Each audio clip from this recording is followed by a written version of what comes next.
With us right now, the co-founder of Wealth Without Wall Street, Russ Morgan. Russ, thank you so much for joining us. Yeah, Josh, thanks for having me, man. Excited to spend some time with you. For sure. All right. So what is Wealth Without Wall Street? Sounds good to me. Yeah, right? Especially, when you consider, are we at the top of the market? That's a question we get a lot in our audience, is people who are seeking that. But really, the purpose of Wealth Without Wall Street is to help people break free of the burden of maybe working and trading time for money. We get a lot of small business owners, Josh, because we were small business owners. My wife is a small business owner. A lot of people who've read the E-Myth probably resonate with some of the things I'm going to share here, is that you've become not only the salesperson, the owner, the cleaner, the accountant, the HR manager, all those things. And sometimes that passion we had for love of what we were doing initially is starting to burn out because we feel like we're constantly trading time for money. And most of the people that we talk to have been sold this Wall Street concept of having to accumulate money, right? And not actually having money working for them. And they don't even really know how. They've heard of passive income, they've heard of mailbox money, but they don't actually know how to do it. And so our whole goal is to show people a process, a step-by-step process to get them through becoming financially free. And that's when you have more passive income than you have monthly expenses. And when you get to that point, Josh, you actually then can go to work, not because you have to, but because you want to. Yeah. Well, okay. So how do we set up that sort of a situation? Well, so easy, right? I'm sure like you Step one. Yeah, you got 50 hours, right? Let's start here. So step one, I would say in our process, is having a very crystal clear goal. Actually knowing, if you were to become financially free, who would you want to be? What would you need to do? And what would you want to have? And that sounds easy, Josh, but a lot of times we ask people, if you could stop trading time for money today, what would you do? And a lot of times the things that come up are these maybe ideal day situations, meaning like, oh, I would spend time on the beach, or I would, spend time fishing with my buddies. And it's like, man, those are great things, but would you do that every single day, 365 days a year for the foreseeable future? And the answer is, well, probably not, right? So helping people be clear of what their ideal lifestyle would be, right? How do they incorporate being producers, right? Because your audience is small business owners. They're probably people who love to produce. They love to serve people, and they won't ever want to give that up. They just don't want to have the burden to have to do it. So the first thing for us is helping people have a crystal clear goal. Yeah. I like that, beginning with the end in mind. And also, I think a lot of times when we think about goal setting and like, what do people want? People just like, listen, I want to have to not worry about money every week, or like, they start thinking very short term about what the dollars and cents are, but they don't stop to think about, well, okay, let's say money's not an issue. You don't have to work for money. Let's talk. What is your life like? Like, what do you really want to do? So it's like, because I've seen this a lot, and I've talked to a lot of people about this, where they get to a point, they're financially independent, they're wealthy, and then they're like, what now? And it's like, that didn't necessarily, the money itself didn't necessarily bring the happiness. Like, it certainly did deliver some comfort, but then it's, you have to think about, well, then what? And then what? And then what? To start getting some clarity on, what you want to do with your time, and, why do you want that? And some of those deeper underlying reasons of why you want what you want. And are you sure that's what you want? Well, no, you actually bring up a great point. It makes me think of a story. So we actually, my business partner, Joey, tells this story a lot when he's on our podcast. And he had a time, so he has 5 daughters, and he's on his way to work one day, and he's driving one of his smallest daughters at the time to her little daycare. Normally his wife did this, right? He's driving her, and she says, "Daddy, are you going to pick me up this afternoon?" And he's like, "No, I can't do that. Your mom's going to pick you up." And she said, "Well, why can't you do it?" "Well, because I'm going to be at work." "Well, why do you have to go to work?" "Well, because we have bills to pay. We have cars, we have houses, we have toys, we have the school you're going to, all these things we have to pay for. But we already have a car, we already have a house, we already have all these things." Right? And she's asking a very simplified question of, we already have this, why do you have to do this? And his response had to be, well, I have to. And that was like a trigger for him. And it tends to be for people that we talk to, is that the fact that we have to do anything is a frustration. That's a friction point. Instead of saying, well, I want to. And for us, like, we put out every single month on our podcast, we put out our personal passive income report. We share with the world, how much passive income did we create for ourselves last month? How did we do it? What were the ups and downs? What were those moments? And it was really, for us, we had to put that goal out there for ourselves too, because we had to know what was important to us, and to have a goal, whether it's a financial goal or a family goal or whatever it is, it moves your body in the direction of where you want to be. And I think what you're saying is that a lot of people have not considered all of those factors. And so but also think, well, maybe there is no other way. I have to work until I get $5 million in a 401k. And once I get there, then I can ride off into the sunset. And then they keep looking at their balance, and their balance is never 5 million. So it's, well, I guess I got to go 5 more years, 5 more years, 5 more years. Next thing you know, they're 70 years old and they say, well, I can't work or don't want to work anymore, and I don't have 5 million. I just got to figure it out. And Wealth Without Wall Street is about, that's not the way. That doesn't have to be the only way. Yeah. One thing on your website I was noticing is you have a concept called infinite banking. Can you give us a 101 on what that is? Yeah. Again, another concept that is really simple, but the more you layer it out because of our determined information that we have. So infinite banking is really a process of understanding every dollar that we have has a cost. So when you and I spend a dollar for anything, we have an opportunity cost associated with that. Meaning that if I take $1 out of my savings account to go buy a car or go buy a rental property, that dollar no longer is in my savings account earning whatever 0.01% it was earning, right? And so infinite banking is the thought process of how do we make money while our money's at work. And we use that tool because it was really what sent me on this pathway, is that when I look around at what wealthy corporations, individuals, banks do with money, is they're putting money to work constantly in multiple different places, where typically we're taught to put our money in cul-de-sacs. We take money, we put it over here, we hope it gives us a return, but we never consider that we got to replenish our accounts to keep our money at work. So infinite banking is, in simplified form, a way to create an additional stream of income, create additional way our cash could be working. It's a process to get our money working constantly for us, so that then we hopefully get to that goal where our passive income is greater than our monthly expenses, because we recognize our money does have a cost. Yeah. So who do you typically work with? People who are passionate about getting out of their current situation. That's a very generic response, but to be honest, it's people who want to be financially free, Josh. Our goal is to help people who want to be financially free get there faster. And there's a lot of people that are just okay with where they are. And typically speaking, they may get referred to us and they'll ask us a couple of questions, and we'll kind of ask them some of their goals. And they're like, be honest, I'm just happy where I am. I'm like, man, that's awesome. Congratulations.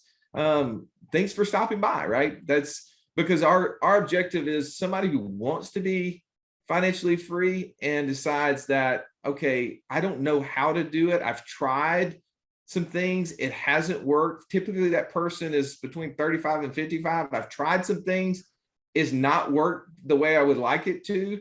And I need some other advice. I need some other recommendations. I need something that's different than put money in a SEP IRA or 401k. I need something different than put money in a stock or a mutual fund, because I don't resonate with that. I'm a hands-on type of person. I run businesses. I see how money works, but I don't see, when I give it away, I don't see how it actually translates to me ever getting free from what I'm doing. Yeah. Do you, one thing I think that sometimes some business owners, especially those that might have invested into starting a company and, they're making okay money right now, but maybe they feel guilty that they don't have a 401k, or they don't have much set aside in savings, but they have an asset producing machine in their business. And eventually it can become more and more passive as they, continue to kind of expand, grow the company, kind of a la eMyth, put the people in place, focus on growth. And then eventually, kind of the life cycle of that is the hope is that their life gets a little easier and easier and easier in terms of certainly number of hours that they need to put in if they structure it right. But what would you say to that person that, again, says, oh man, Dave Ramsey keeps saying I need to have a 401k and I don't have 401k, and now I feel guilty about that? Yeah. Well, don't feel guilty that you're investing in the one thing that you actually can influence, because you can't influence the outcome of any mutual fund or stock that you invest in within your 401k. And to be honest, I am anti 401k. Like, this is something we stand on a soapbox. There's very few things that I'm definitive about because there's so many individualistic scenarios that relates to somebody, right? So it's hard. We have a saying that financial advice is garbage and should be treated as such, right? Because it really just comes from the perspective of the one giving it. But 401ks is one thing I will be definitive on as a bad idea. And here's why, Josh. Wow. A 401k will only allow you to access the money at what age? Yeah, later, much later. When everything and a half, 59 and a half is the time frame the government has set up as to when you can access money from those accounts. Okay, so here's the thing: most of the people that we work with are between the ages of 35 and 55. A lot of them fall into that middle range. And when we ask them, Josh, when would you want to be financially free? Do you think they say, I'd like to be financially free in 30 years. I'd like to be financially free in 20 years. I'd like to be financially free in 15 years. No, heck no. They say, I want to be financially free today. Right. And I can say, okay, well, I can guarantee you this, that every dollar you put in a 401k is an absolute contradiction to your goal. And they go, what do you mean? I said, well, you can't touch the money till you're 59 and a half. So is that when you want to be financially free? And they said, no. And I go, well, why do you keep putting money in there? Or why do you think that you should put money in there if that's the goal? Well, everybody told me, well, everybody that you're talking to, are they financially free? Well, no. Well, then why are you listening to the 99 percenters? Listen to the people who are where you want to be. And that's the beauty. I mean, Dave Ramsey, I love him. He's an amazing individual, I believe. I've talked to people who work closely with him. I think he has a great heart, but is he talking to the 1 percenters or the 99 percenters? Right. Yeah. He's giving common advice for the common person. If you want to be uncommon, you better take uncommon advice. Yeah. When you start working with someone, what is the journey that you typically take them through? So we have a 3-step process. The acronym is GPS, right? I mean, you want to have a destination in mind. You need to have a strategy, a path to get there. So I told you that step 1 was having a goal. So we have, we call it our passport challenge. It helps people really take a 30-minute a day for 3 days approach to really getting crystal clear with them or their spouse on what do they really want to be, do, and have. And for them, maybe for the first time in their life, to really have taken time to understand from a financial perspective, what does that look like? What are the things that I need to be doing? What are the things I need to maybe stop doing, right? 401ks, we talk about that inside of that course. We help people understand too, that if you follow the typical advice says that you need to build up an account and you can take off 3% off of that account for the rest of your life without running out of money. So if I need, $100,000 a year in income, I need to have 33.33 times that. And that means I have to have $3,333,000 in an account to take off $100,000 a year pre-tax. For most of us, we're like, that's not ever going to work for me. If I need 200,000, double it, right? That's just not going to work. I'm not going to get there. So step 2 in the process is actually helping people have a plan. We have built a course that not only helps people understand who they are as an investor, because it's the best thing you can do is invest in yourself. Hence the reason why I love the fact that people are investing in their businesses. But when they want to invest outside their business, they just typically do it in the easy button approach. That's why Wall Street has so much money, because they've taught us that we're not smart enough to do it on our own. And we've taken that advice. And so we teach people, you need to understand who you are as an investor so that you can resonate, right? When they see our passive income report every month, they'll see us talking about short-term rentals where we have over 20 something properties on Airbnb, and they see us bringing in 30,000 a month net income. And they're like, that's amazing. I want to do that. But we want to take it from the approach that just because we're doing it doesn't mean you should. You need to understand who you are as an investor. And so we take them through what we call an investor DNA. And then we have a passive income matrix where we have our top 6 personal places that we put money. This isn't encompassing of everything, right?